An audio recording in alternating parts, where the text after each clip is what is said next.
എന്തൊക്കെയോ നഷ്ടപ്പെട്ടു പോകുന്നെന്നുള്ള നിന്റെ ഹൃദയ വിചാരത്തെ ഇന്ന് പകൽ അഴിക്കുകയാണ് ദൈവം. ഈ കഷ്ടതകൾക്കൊന്നും, ഈ പ്രയാസങ്ങൾക്കൊന്നും, ഈ കണ്ണുനീരിനൊന്നും, ഈ പ്രതിസന്ധികൾക്കൊന്നും എന്നെ ജയിക്കാൻ കഴിഞ്ഞില്ല.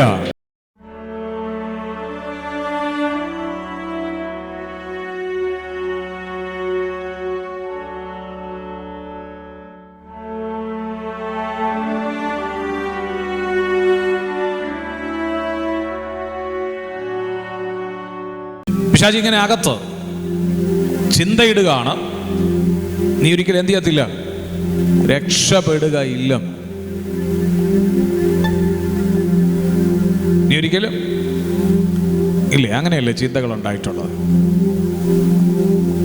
ഇനി ഒരിക്കലും രക്ഷപ്പെടുകയില്ല. ഇതിങ്ങനെ തകർന്നുകൊണ്ട് തകർച്ചയിൽ നിന്ന് തകർച്ചയിലേക്ക് ഇങ്ങനെ ജീവിതം ഇങ്ങനെ വല്ലാതെ ആയി പോകും എന്നാണ് പിശാച് പറയുന്നത്. പലപ്പോഴും ഹൃദയത്തിൽ അങ്ങനെ ഒരു പ്രേരണയാണ് പിശാച് കൊണ്ടുവരുന്നത്. പലപ്പോഴും പ്രാർത്ഥിക്കുന്നുണ്ട്, പലപ്പോഴും ആരാധിക്കുന്നുണ്ട്, എന്നാൽ പിന്നെയും എവിടേക്കോ ഹൃദയത്തിൻ്റെ കോണിൽ ഇതിങ്ങനെ ഭരിച്ചുകൊണ്ടിരിക്കുക. പൗലോസ് പറഞ്ഞതും അതാണ്. അനുഭവിച്ച പ്രതിസന്ധികളുടെ നടുവിൽ പലവട്ടം പട്ടിണിയും കല്ലേറും കാട്ടിലെ ആപത്തും കടലിലെ ആപത്തും വേണ്ടപ്പെട്ടവരിൽ നിന്നുള്ള ആപത്തും ലുസ്ത്ര എന്ന് പറയുന്ന പട്ടണത്തിനകത്ത് വെച്ച് കല്ലെറിഞ്ഞവരെ കൊല്ലാൻ ഭാവിച്ച് അവനെ കല്ലെറിഞ്ഞ് പൗലോസ് മരിച്ചുപോയി എന്ന് വിചാരിച്ചിട്ട് അവനെ ഇട്ടിട്ട് പോയി പലരും.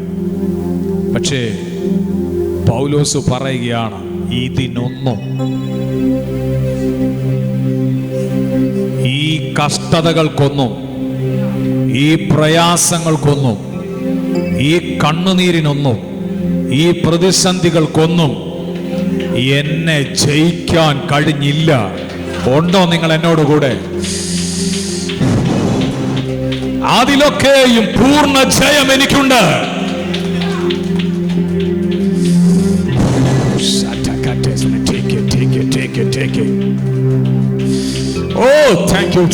ഇതിലൊക്കെയും പൂർണ്ണ ജയം എനിക്കുണ്ട്. വിശ്വസിക്കുന്നവർ ദൈവത്തിന് സ്തോത്രം ചെയ്തോ. പൂർണ്ണ ജയമുണ്ട്. എന്തൊക്കെയോ നഷ്ടപ്പെട്ടു പോകുന്നെന്നുള്ള നിന്റെ ഹൃദയ വിചാരത്തെ ഇന്ന് പകൽ അഴിക്കുകയാണ് ദൈവം.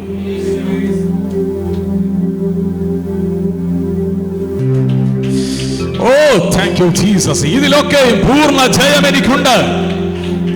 വിശ്വസിക്കുന്നവർ ദൈവത്തിന് സ്തോത്രം ചെയ്തോ.